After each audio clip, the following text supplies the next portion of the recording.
If you're struggling with that casting of the golf club, that early release that's causing those weak impact positions, inconsistent strikes, short distances, then stay tuned. This video is really going to help. I'm going to be diving into why that happens, some wonderful drills that you can take straight to the driving range and help you start flushing it, hitting it longer and straighter almost immediately. So let's dive right in. So firstly, what is casting? As I've just shared there, it's when a player gets to the top of their swing and from here they will cast.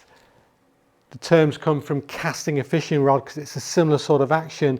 They'll lose those angles between the wrists and the golf club and the forearms there, and that'll then cause this loss of power as we come into the ball. We get this look where the shaft is leaning backwards rather than forwards. That's going to add loft. It can cause strike issues. It's going to hit the ball higher and shorter. So there's two main reasons that I see that casting actually happens, two reasons why. The first one, and it's really important that we get this fixed first, if this is why you're casting it, is an open club face at the top of the swing. So an open club face at the top of the swing would look like this, where the toe of the club's pointing more down to the ground. Now this position from here, what tends to happen, a player, instead of getting to that lagged position where you get this club head behind the hands and maintain these angles between the forearms and the golf club, because the club face is open, if we was to do this and get into this impact position that professionals have, look how far to the right my club face is going to be aiming at this point.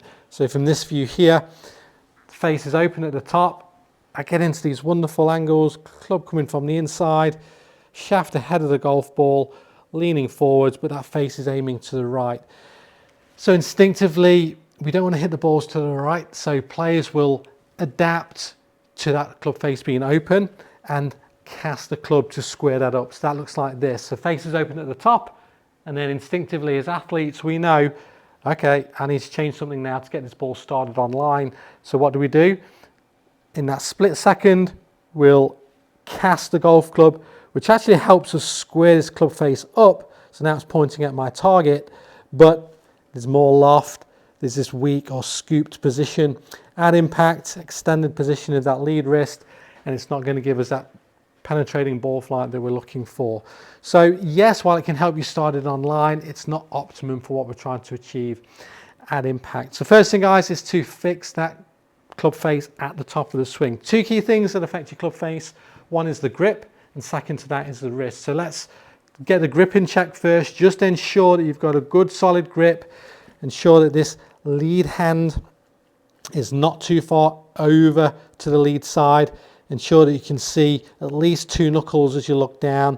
That crease between thumb and forefinger pointing more towards your trail shoulder as opposed to your lead shoulder. So let's ensure we've got a good grip, both hands in a good position at address. Now assuming then you've got a good grip, it's going to be all down to the wrists. So if you're getting into this more extended position with the wrist at the top, that's what's now going to open the club face. So we need to get a good understanding of what we do here to get your club face much stronger. Because if we can get your club face in a stronger position, it's going to give us an incentive, or give us that incentive to get the hands leaning forward, the shaft leaning forward, reduce that casting motion and still start the ball on line.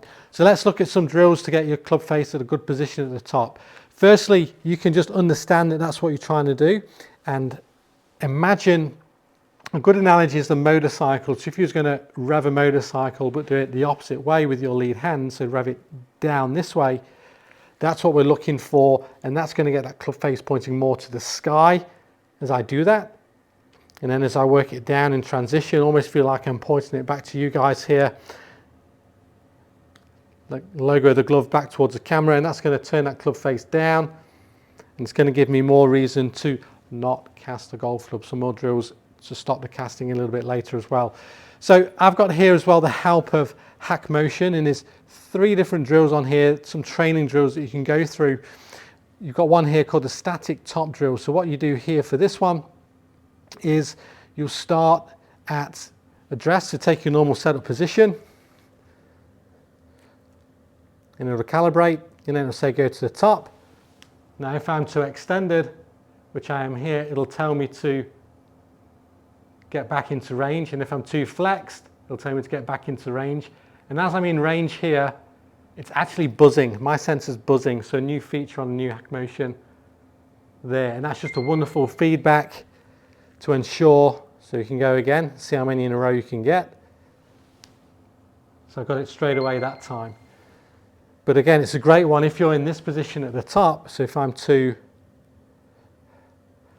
extended straight away, I've got feedback to get into a good position. So it tells me what range relative to my grip. And that's a wonderful one. And then you can actually progress that into a dynamic drill, which will tell you straight away whether you hit it at the top. So you take your normal setup again and just swing to the top and stop. And I hit it straight away there. So it's a wonderful one just to start to blend it in into a more dynamic motion. And then you can also extend that into full swings.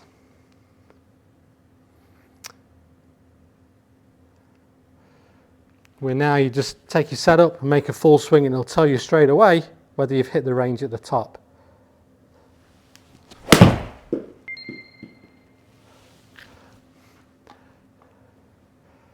So there we go, that was a good one there. So if I don't, you can see it's too extended. Typically that's going to affect my ball flight as well. So just a wonderful way to train with the help of Hack Motion there as well.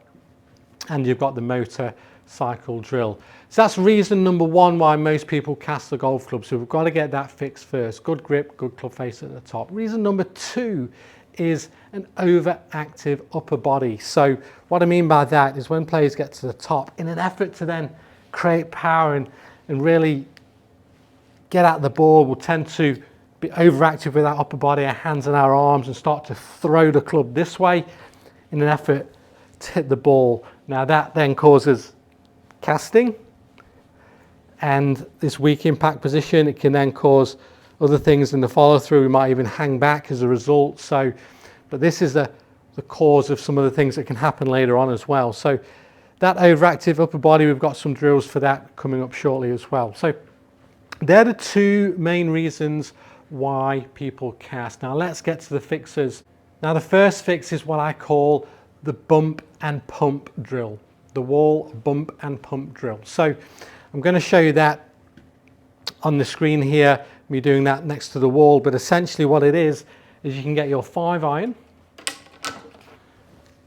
and just take the grip edge of the club just here, and that distance with your 5-iron from the wall, so your wall would be here. And then what I want you to do is, so this would be that distance from the wall, is just take your normal grip. Now you're not going to do a proper backswing, of course, because you'll hit the wall. So I just want you to put the club at the top of the swing and just imagine you've done a backswing. Now from here, we need the lower body to be going first and just getting this bump across, and also pumping the arms down in front of us here gets that shift forward, and this pump gets the club back in front. If we don't shift forward and stay back, we're going to hit that wall. If we release the club early, we're going to hit that wall. So this encourages two things. One, it gets you pressure shifting forward with that bump, and the pump gets his club head staying inside so we miss that wall. And then you can also, from there, hit a few shots. So just imagine the wall is here behind me, and I get to the top, a couple of bump and pumps, which is shifting my body forward. It's getting that club to stay behind my hands, higher than my hands. It's not getting to the ground first. My hands are pumping down as I'm shifting. It's just a wonderful one to get the feel. Imagine that wall's there again, and I'm going to miss that wall with the golf club in the downswing. That's a really, really good one to just get those feels. So the bump and pump. And that's a great one to help reduce the casting. The final one, guys, is what I call the P3 change of direction. So this starts to take some more static, some more, I guess, positional drills into a more dynamic, all-encompassing drill. So this P3 change of direction, what we're looking at here is to get that lower body starting first. Again, players that cast will typically have the upper body starting first. So this one, as we get to position 3 in the swing, which is, this is position 1, that's position 2, position 3, lead on parallel with the ground. So you can make some little swings as the hands get to, as the club gets to P3 here. We want to start changing direction immediately with our lower body bumping across first. And what this will do, as my lower body starts first and starts shifting and opening up, it's going to get this lag sensation where we're no longer casting, the club head is staying back as my hands are working down to the ball. And that's just a wonderful one as well, just to get a bit more dynamic and start to get that flow of, as I get to P3 here, I'm already going to shift forward. Just a wonderful drill. So that P3 change of direction, halfway back, lower body starts first, and that should really help reduce that casting as well there, guys. So there's my top tips to help stop that casting. The reasons why, so check for the open club face. You've got the motorcycle drill to help you get the club face in a better position. Ensure you've got a good grip as well. You've also got the bump and pump drill to get you understanding that we need our body shifting forward and get the hands and arms pumping down, leaving the club head behind and higher than what the hands are. That's the bump and pump drill. And then you can kind of blend those together and start to get a bit more dynamic with that P3 change of direction and get things flowing a little bit more. And then you can build that obviously into your full swings. So guys, thanks for watching. Check out the links below for more tips and drills to help you improve your game, and I hope you enjoyed the video. We'll look forward to seeing you next time.